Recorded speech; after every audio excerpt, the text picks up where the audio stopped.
Is everyone okay? Is Adnan, are you okay? It's nice to see you. You're ready to go, Adnan. Adnan's ready to go. Adnan, can we get a mic test? I haven't heard you yet. Well, he's ready to go, we except can't for hear the you. microphone. That's okay. Jesus. It's all He right. was ready at 10:30, but not at 10:47. Oh, wait a minute. Were you guys supposed to go at 10:30? Is David? Yes. It's my fault. You can hear me now. Check. There My we fault. go. Let's go. Okay. What was your fault, Adnan? Was it that you were on mute or that you're late? What is? Yeah, I was not you're late, on big time. man. No way. I was ready at 10:30, Danny. I pressed the mute button accidentally. That is a user error. I was not late today. I was very early, very prompt. How dare you try to humiliate me? My fault. You were on time this time. David Sampson is always on time, but he also seems slightly pissed off today. He seems like he's agitated. Am I wrong about this? Am I misreading the situation? You look very serious. Is it because we've kept you waiting 17 minutes? Is that what it is? Yeah, I've been sitting in this chair since 10:27. I didn't have the Zoom room because my computer, for whatever reason, didn't have it. But Mike sent it to me, and no one mentioned that you guys were running late. I would have been able to use the restroom. All right, David. Nothing personal is the name of the podcast. Nothing personal is also my explanation for what just happened to you. I'm sorry if you piss yourself. That will also not be personal. I want to get to top 5 Ben Stiller movies with you guys because today is Ben Stiller's 57th birthday. Happy birthday to him. I don't care. Good luck. But before we do that, I just want to get your thoughts on some Elon Musk video here. Oh. He's at a conference. That was Adnan's disgust you just heard. But here is Adnan. This was a world leader conference covered with, it had a lot of serious stuff being talked about. But the thing that everyone's talking about today is just Elon Musk doing this to the idea that Disney might pull advertising from X. Apology tour, if you will. That this had been said online. There was all of the criticism. There was advertisers leaving. We talked to Bob Iger I hope today. they stop. You hope? Don't advertise. You don't want them to advertise? No. What do you mean? If somebody's going to try to blackmail me with advertising, blackmail me with money, go f yourself. But Go f yourself. Is that clear? I hope it is. Hey, Bob, if you're in the audience. well, let me ask you then. That's how I feel. Don't advertise. That hand was shaking as he grabbed that glass of water next to him. He's under some duress. Samson, what are your thoughts there? He's talking about Bob Iger, and he's talking about Disney and all of the people and companies who are not giving X money, the platform. And he was saying that if it goes bankrupt because of lack of advertising, the general public will come out on the side of Musk saying, we're going to boycott Disney because they should be advertising with X. I just thought that he seemed unhinged. I actually thought that it was not him. I sent that exact video to Coca before tweeting it because I assumed that it was AI because I can't believe that anyone would talk that way. Adnan? Love Coca, first off. Good shout out to there. That's one thing I do like about Nothing Personal is their excellent producer, Matt Coca. But with regards to the video, I mean, only Mike will get this reference, but he's about 3 minutes away from looking like Mads Mikkelsen. Like, it's hilarious. He's turned into a super villain, Elon Musk. And to David's point, I don't know if it's AI. I don't think it's him. It's like Elon Musk is now playing a character. But I think he's an absolute buffoon. And how about if you're watching a video, the lower third says anti-Semitism was not my intention. But then it turns into him telling Bob Iger to go F himself. So that is my intention. I am trying to tell a Disney CEO to go to hell. I think it's laughable. I won't buy a Tesla. How about that? I'm looking for a new car right now, but I won't buy a Tesla. That's how strong my stance is against Elon Musk. Adnan hates Elon Musk so much, he will indeed kill the environment to spite him. David, your thoughts in general about a CEO of a company being that brazen about don't give me your money, go bleep yourself. It's not something I've seen before. Well, I think it's everybody's dream to have what they call FU money, and Musk has it, and so he has the ability to do it. I just question why you would do it at that conference, at that moment, during that interview. Is the point that you're trying to get advertising revenue, or are you changing the model to a subscription-based revenue, in which case you do tell the advertisers to F off? But in general, it's not great principle unless he's a step ahead in terms of his business and what his P&L looks like. Because right now, clearly, it's been a bad investment financially, but a really good investment for him from a Q rating standpoint because everybody now knows Elon Musk. Two things that I got from this was, number one, the false equivalency that pulling advertising is now blackmail instead of just a reaction to a seemingly unhinged head of the company. But also, why are you doing this? You think you're helping? And we do have a clip in which he actually says why he's doing it.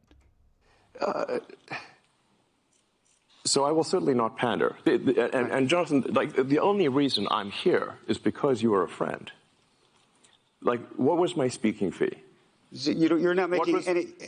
First of all, I'm Andrew, but yeah, sorry, it's okay. Second of all, we've known each other for a very long time. You've spoken. That's unbelievable how fraudulent that is. You're the a only good friend, reason I'm Jonathan. here is because you're a good friend, Jonathan. My name's Andrew. I think I like Elon more. Are you me? I think that what I just saw there is the better video from that conference. The FU video is the one that's getting around.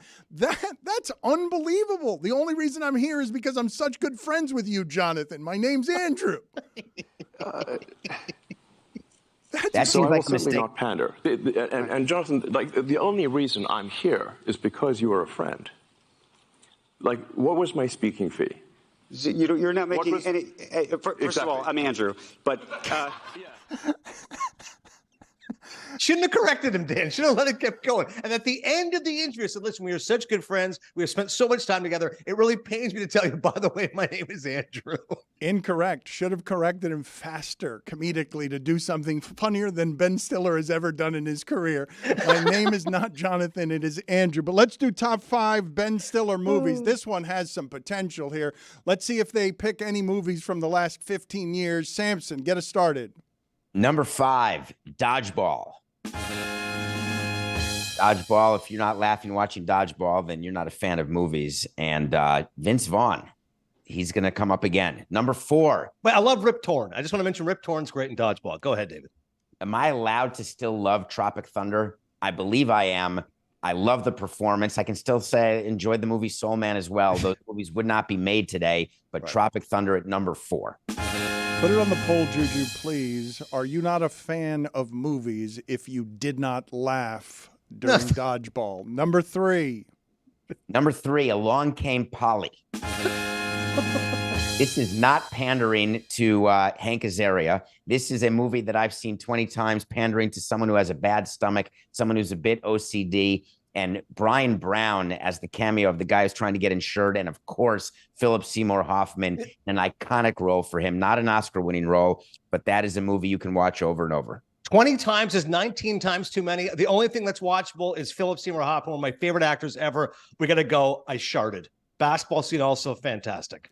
Azaria? You didn't like Azaria? And then No, I like Azaria. It's okay. Azaria is worth one other watch. So 18 times too many times. You can watch it twice. Once for Azaria, once for Seymour Hoffman.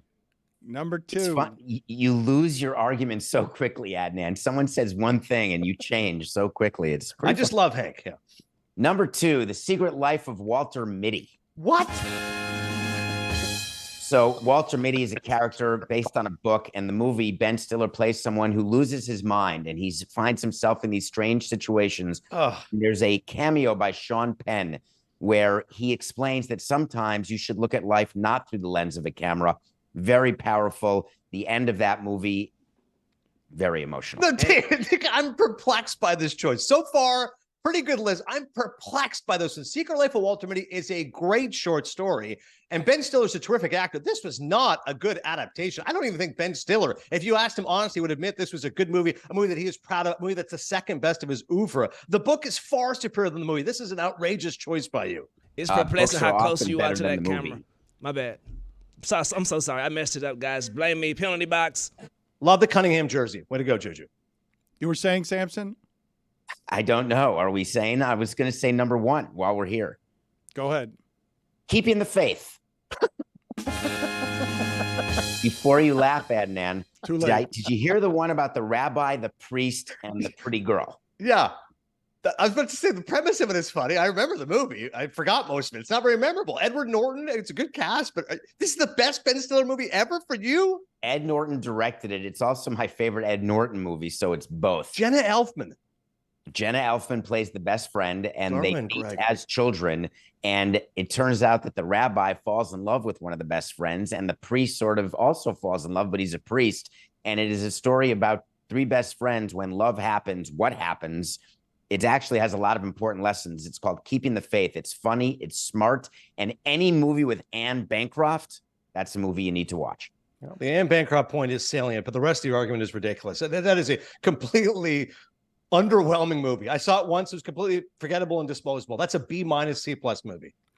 Adnan seems legitimately pissed off, and Amin just stopped taping Oddball and ran into a studio that Mike Ryan didn't want him in order to object to that as your number one movie, incredulously. Per custom, Adnan now has 2 minutes to go through his top 5. Number 5, Adnan. Juju is raising his finger like he wants to go to the bathroom. I'm going to go ahead. Number 5 is Reality Bites. Damn you. Ben Stiller directed it. He stars it. The great Ethan Hawke, one of my favorite actors. It's a phenomenal movie. Shame on you, Samson, not having Reality Bites. That's a great 90s movie, Gen X movie, number 5. Number 4, my man Wes Anderson, The Royal Tenenbaums. Stiller shows his dramatic chops. Beautiful father and son story. How about the reconciliation, him and Gene Hackman? Also very funny, him and his kids in the jumpsuits, Ari and Uzi. Number 3, we can We're still such both a love it. snob. Tropic Thunder. Wait, I'm sorry. You were in on Tenenbaums? I love that movie, but you're a snob. Your lists are very I love that you're a snob. What a thing to say. Number 3, Tropic Thunder. Robert Downey Jr. Can't go full. Well, we can't finish the full statement, but yes, we know it's a great film. Number 2, Meet the Parents. Shame on you for not including a Ben Stiller classic. Him and De Niro together. Are you kidding? And number 1, how is this not on your list? There's something about Mary. We got to bleed her. I mean, a man getting his testicles caught in his zipper, the dance sequence with a cat, Cameron Diaz, the hair gel, something about Mary is Ben Stiller at number 1 with a bullet. Put it on the poll, Juju, at LeBatard Show. Is Zoolander a top 5 Ben Stiller movie? Of course. Because both of you didn't have Zoolander in the top 5. I find that shocking. Starsky and Hutch as well. No, Starsky and Hutch is not a top 5. It's That's not top, wild. It is not top 5. One great line, though, from Starsky and Hutch in defense of Cody. He says, what do you want, blondes or brunettes? He goes, I'll take blondes because that's good because I'll take anything. That's great, Adnan. Thank you, guys. For that, we waited 17 minutes. All right, go to the bathroom. See you later, Samson. Go ahead, Juju. Damn it. I just want to say Walter Mitty was a good movie, goddammit. Salute to David Thank you, Sampson. Get the Juju. hell out of here, though. Y'all mean ass. Penalty box, Juju. Look at the crowd we've got in here right now. We are bursting at the gills because Charlotte and Amin are now done with Oddball, which you could catch every day, rising in the charts like a lot of Meadowlark properties. Although a challenger has emerged with an unnamed show about college football that hopefully we will have a name for soon. But Lucy is here as well. She came to replace Charlotte and Amin. Now she joins them. And I'm glad that Charlotte is here because I wanted to talk to her about what I couldn't tell was on her face. Was she delighted or mortified when learning what she learned about the Golden Bachelor? The Golden Bachelor, this show is wildly popular. It's a great idea. I did not think that The Bachelor could keep evolving, and I didn't think that I would be interested in old person romance, but The Golden Bachelor has captured America. This is an evolution of this show that has been very popular. Finding love late in life, even if it is a television contrivance, is something that somehow America has gotten behind. But this latest report, because we can't have nice things about The Golden Bachelor being a creep. Yes, thank you. I've never been more excited to talk about something into a microphone in my life. Well, thank I you, used Charlotte. Who said? Oh, that was Gary, the Golden Bachelor. I love love. Yes, so the Golden Bachelor. Hold on, his name is spelled Gerry, and it's Yes. Gary. It's not Jerry? Gary. Pronounced in the Hollywood Reporter article, they spelled Gairy. Unless they're being Gary. So Gary, he shows up. He's tan. He's a good-looking older man. Thank you. And immediately, I'm like, I don't trust this guy. That's Sean Skipper. Everybody. You keep trying it. Mr. LeBatard. I do believe it's not. Gary is handsome. I don't know, how old is he? Because he is 72. He's a good-looking But 72-year-old man. they're painting him to be this amazing, wonderful man that all these ladies would be lucky to end up with. And I was like, I don't buy it. I do not. First of all, I think that this show is very mean to older people. And I do not buy that Gary is this innocent good guy. Because he'll be like, oh, my wife died, and he'll start crying. And 2 seconds later, he's making out with 3 different women. Yeah. That's just the game, though. Right. But what kind of person does it take to play that game? So everyone's like, oh, no. Gary's a good guy. It's breaking his heart to have to break other people's hearts. An article comes out in the Hollywood Reporter. Gary's whole thing was that his wife died, and he hasn't been with anyone for 6 years. He had a 3-year relationship. Started a month after his wife died because he hit on a coworker who was 14 years younger than he was. Oh, wow. She moves to live with him after he's like and he's using the lines on her. They saw text messages that he was using on women on The Bachelor. I mean, every guy has his lines, right? I mean, what are we doing? Yeah, but it's not usually my wife died and I haven't been with anybody for 6 years. What are your lines, Of course, Chris? that would be your line. I don't remember. No, that wasn't even the line. It was, I go to bed thinking about you and I wake up thinking about you, which like, okay, fine, generic enough. Fake news. I feel like that was in Twilight. Like, that's an 8th grader's line. Yeah. So he's dating after he loses his wife. What's a good line? Your line should be better than that if What's you're a good? old. No, I'm sorry. I'm gonna say this because all lines are bad. It all just comes down to does she like you or not? And when she likes you, if she likes you, she decides, oh, it's kind of cute and funny in a corny way. If she doesn't like you, it's ew. Get away from me with that corny line. I'm just looking for love. A good line is, excuse me, ma'am, I'm so sorry, you look nice, but you got a booger in your nose. I just wanted to tell you to get that. Now I'm endearing, I just helped her out, and she want to get to know the kid, you did. Bat in the cave. She does have to have a booger in her nose for that to work, though. No, she does not. No, she does not. Oh, And then she'll you got it. You got it. Oh, my God. Oh my God, you're on to something. Charlotte, here. that's a terrible line, but Charlotte has just been duped by it. Look how happy she is. You can lie in the Incredibly line helpful. about the booger. Yes, it gives off the illusion of altruism, and also weakens you immediately by making you insecure. You know who else is insecure? This woman after Gary. So she moves to be with him, quits her job, gets a new job. Immediately he's like, cool, your half of the expenses is going to be $1,000. Nice. She negotiates it down to $850. Then they're packing to go to Gary's high school reunion, and he looks at her and goes, you're going like that? Because she had gained 10 pounds since she got there. No. Then they break up. She's moving. She's trying to get her stuff out of the house, slips on the ice, breaks her, needs surgery on her ankle. Gary won't let her stay with him after the surgery, and then is helping her to her car on the ice in her walker, and is like, I'm so sorry, this didn't work out. And then there were other women he's dated. This is one side of the This story. is America's sweetheart. You're leaving out one of the worst parts. He There's also worse? took her to watch an Iowa football game. Oh, no. Cancel Gary! That monster. I can't do anything right. Lock him up. Wait, so did this ex-girlfriend, I assume, is the source for this story in the Hollywood Reporter, and she's probably been watching The Golden Bachelor and thinking, this is not true. This guy was a jerk to me, right? Ding, ding, ding. You got it. Also, her friends are like, we were just going to laugh it off. But then it became this huge sensation, and everybody's obsessed with it, and we had to say something. This woman, she comes forward. She's like, my name is Carolyn. I don't want my last name out there, but I also didn't want to be the invisible woman in Indiana who Gary screwed over. So Oh, come on. I'm just interested if they ask him about it after the final rose. They're not going to ask him. It's not that kind of show. This is great PR for them. No, I'm they'll sorry. ask. They'll not ask. They'll definitely I think ask. they'll be like, Gary, there's some sensitive stuff we have to address, and he'll say, well, that was one person's side of the story, and That's right. Sounds like Eeyore. She didn't. She didn't break her ankle slipping on ice. I feel like this story comes out for every Bachelor season, though. She broke her Like, there's ankle. always dirt on the person. Everyone's always trying to go after the person. I don't like this. I don't like this. What's his name? Gary? This Gary slander. you're on Gary's side? You tell us your name, Gary. I hear a one-sided story here. See you, Gary. I think we just have to stop expecting people who find love on The Bachelor to be normal, level-headed people. I think we should just assume if you're going on that show, there's probably something a little wrong with you. Have those? Forgive my Bachelor ignorance. Has any Bachelor or Bachelorette season finale that ends in a coupling, have they ever stayed together? Yeah, Yes. Tristan and Ryan, the first ever Bachelorette.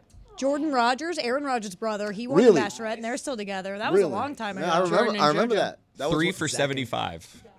Good, got it. Kyle Lowry numbers. I imagine that had to be hard for the woman who he dated to watch all of it, to watch this beautiful person use the same tricks and lie insincerely on television, on a made-for-television love product. It must have been very difficult to. The story on the show is that he hadn't dated anyone for 6 years, but he dated her a month after Like that his he wife's hadn't death. kissed anyone after, or What do there we was call maybe dating? one kiss, he said, in 6 years, and then but also he lied about what he did. It says he was a restaurateur. He sold his hamburger stand in 1885. Is he on the Gilded It's Age? nice. Sorry, I got my shows mixed up. He's 150 I got my years old. Jerry Jones. In 1985, and then had different jobs. He worked as a maintenance guy for a while, or I've done a lot. Yeah, he's done a lot. But it just says Is it possible they retired just like restaurateur. simplified that to make it, just an easy? Definitely. Okay. Definitely. So maybe he wasn't lying. I'm Maybe a they were just, like- restaurateur. It's a burger stand. Semantics. Kyle Lowry shooting 45.7% from 3, Mike. What are you talking about? All right, that was an easy joke. I apologize to Kyle Lowry, who was very Wait, clearly sensitive. I have a question, Shar. I'm So, sensitive. what point in the season are we at? Like there's 3. It's a finale. There are 2 left. Oh, there's 2 left. Live. But he loves all of them, right? Yes. He loves both. He told them both that she was the one. Yes. Oh, no. And it's like they're 2. God. Put it on the Mathematically, poll. that's not possible. Put it on the poll, Juju. Can you tell both of them she was the one? You are the 2. One thing that about The Bachelor is they use like the carrot of hope of love. It's not even the person. At a I'm certain not point, there it's yet. like.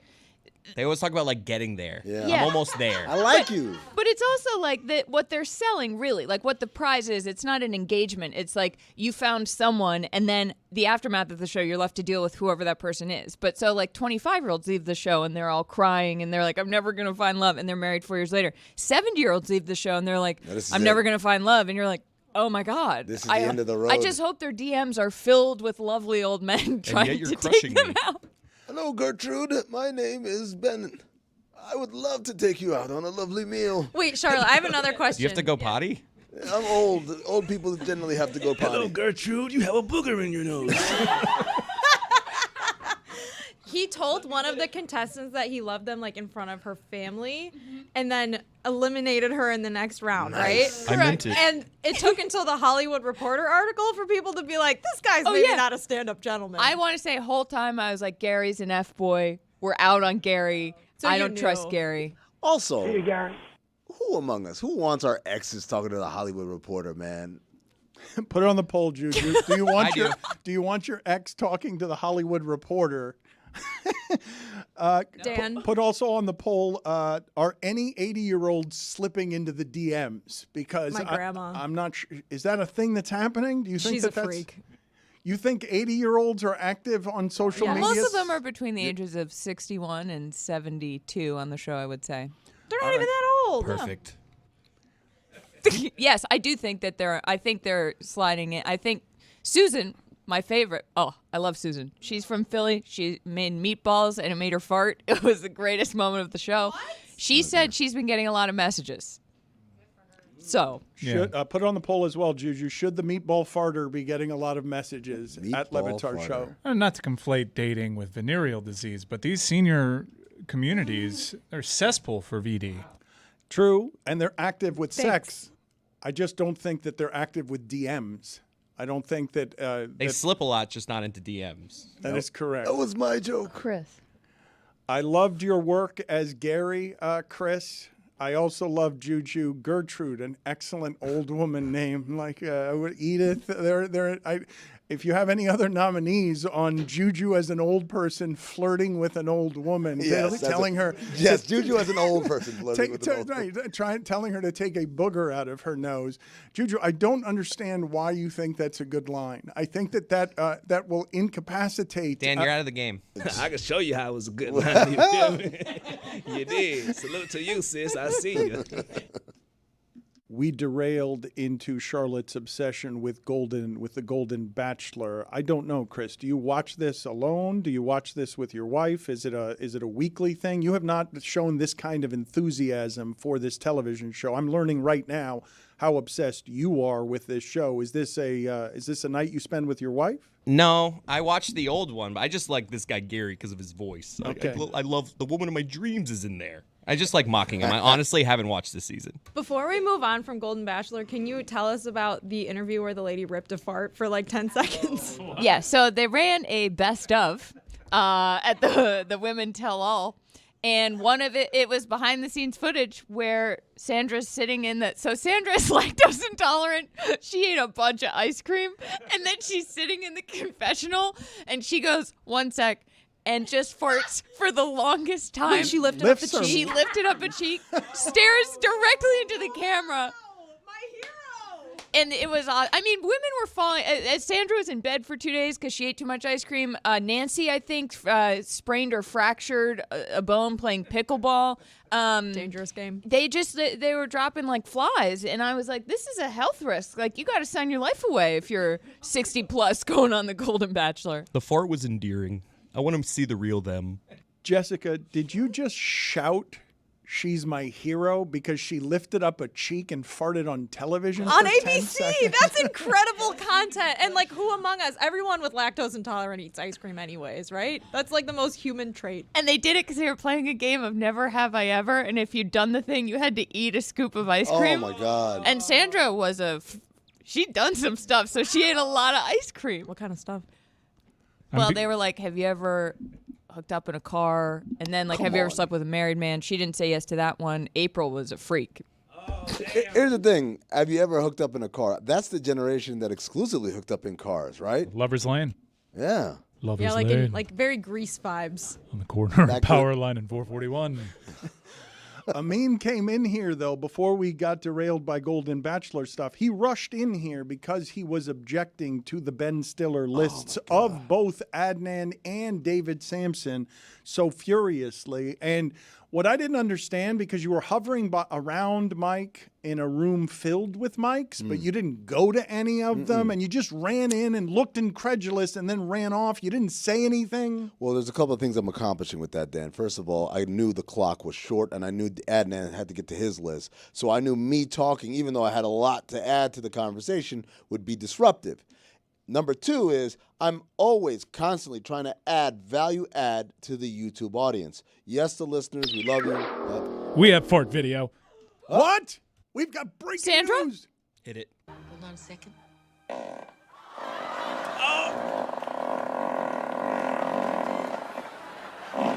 Oh! This is like Step Brothers. Second push. You were saying? With a head nod. Wow. I mean, she's That my fart hero, too. stopped, and then she got a second one out. That was amazing. And did the little yes, it's still going. Jessica, that is the appropriate reaction. To Sandra, we say, I wish to respect her more. Let's do it again. We got to do it again so we can all celebrate her. That was amazing. Second.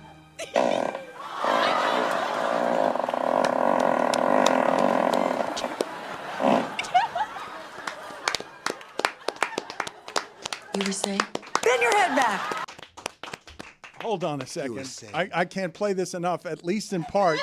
At least in part, because at the very end of that was not only aggressive, it was at the end more confident than I've ever seen a farter, because her last look, the way she punctuates the fart with the very end of it, with the "and what?" Look at how impressive I am. The end of it is the most impressive part. Hold on a second.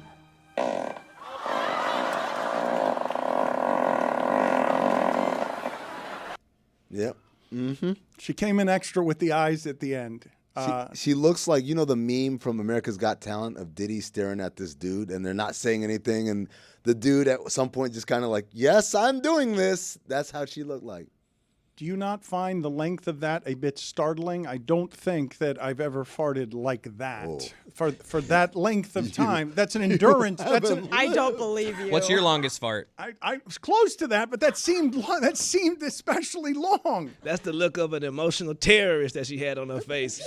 She's been doing that for a long time. But you were saying, Amin, before we got derailed by Golden Bachelor fartery.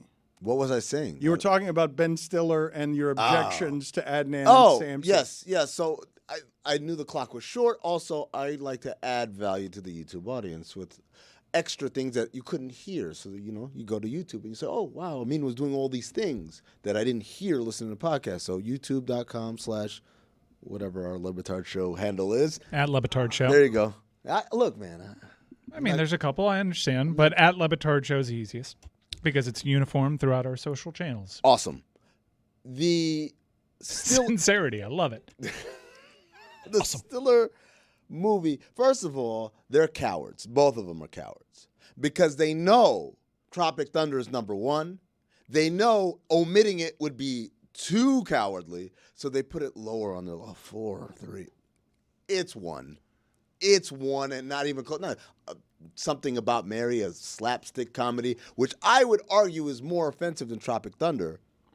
But it's just it doesn't have the stigma because Tropic Thunder has the easy thing to be offended about. Tropic Thunder, the blackface, was making a joke about blackface. It's not just doing blackface for blackface. Whereas the mentally challenged character in There's Something About Mary, it's just, ha, ha, ha, look at the mentally challenged character. It is base level humor, whereas Tropic Thunder was actually elevated. But we have this whole, oh my God, Tropic Thunder thing going on. So they were too scared to put it number one. It's a great movie, and it's excellent. A great movie that holds up. I don't know that I would put it number one. I'd put it close to number one. What other objections did you have, though, to the lists? Well, Chris said it during the segment. Zoolander just being absent, completely absent, that's shocking to me. Zoolander didn't do well in the box office, I believe, because it was like a 9/11 release. It either released the week of 9/11 or like a couple weeks later, so people weren't in a movie-going mode at that point. Bygone era of video release is actually breathing life into film franchises. Mm-hmm. Yes, something that doesn't exist anymore, and a lot of Hollywood people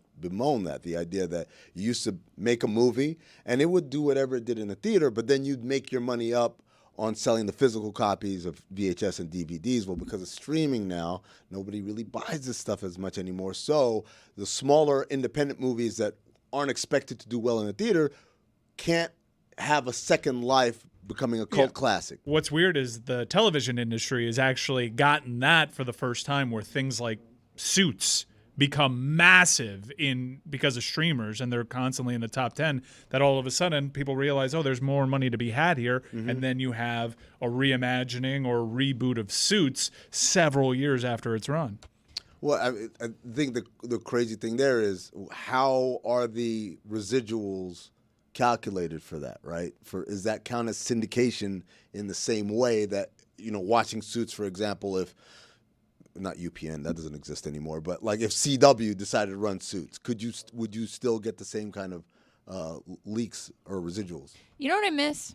I miss DVDs coming out, and I miss the extras. I watched every extra on Rat Race like 40 times. Rat Race. You've seen Rat Race? Yeah. Wait, same. Great movie. Really? That was like one of the only DVDs my family. What is going first on? Backhoes, then Rap. This is weird. Best friends?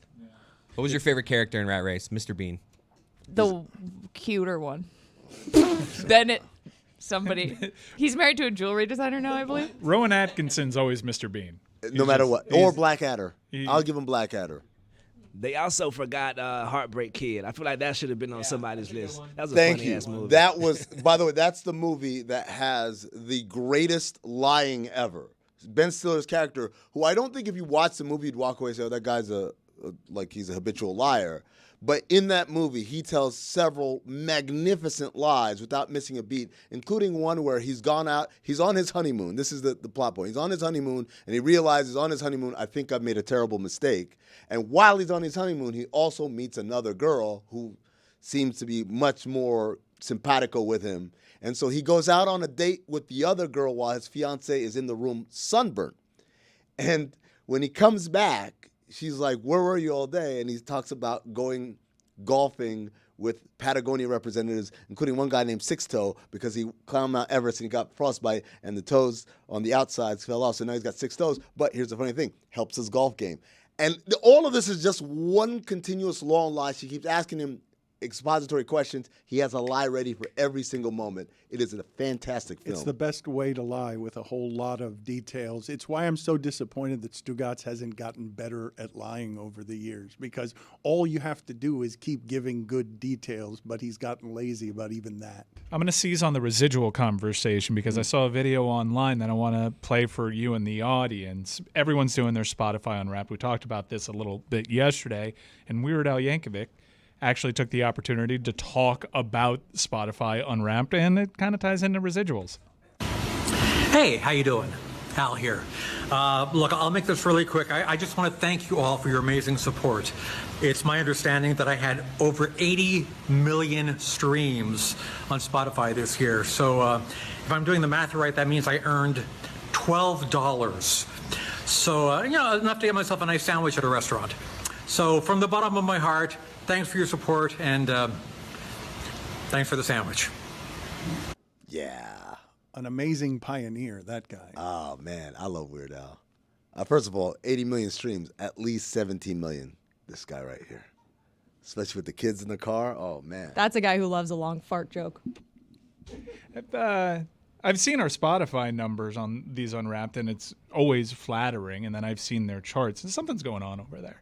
No, nothing's going on. It's just nothing's going on. And one of the things, because we're always accused of gaming numbers because we're volume shooters and actually work a lot more than most people out there, is just a lot of this criticism comes from people that actually work for Spotify. No. It's just it's wild at how successful these Spotify properties are. Well, I tend to think that Spotify is the best platform. I don't know why people use Apple Podcasts and all that. Oh, no, Spotify. That's where you do it. That's where you listen to your podcast, especially Cinephobe. That's the podcast where Zach Harper and I watch movies that are poorly rated on Rotten Tomatoes and try to ascertain whether they're accurately chasing phony rated. calls. Please stick to the 7-digit numbers you used to. Weird Al. Yeah. My personal favorite is the eBay song. You ever heard that one? Oh, you've never heard eBay? Oh, my God. He takes Backstreet Boys' I Want It That Way and remixes it to be about You eBay. realize we're on the air. I know. Eat it. Well, I was doing a thing and she cut me off. What am I supposed to do? Sorry. Watch Cinephobe. Listen to Oddball Cinephobe. every day where the chemistry is unmatched. Not Monday. Eat it.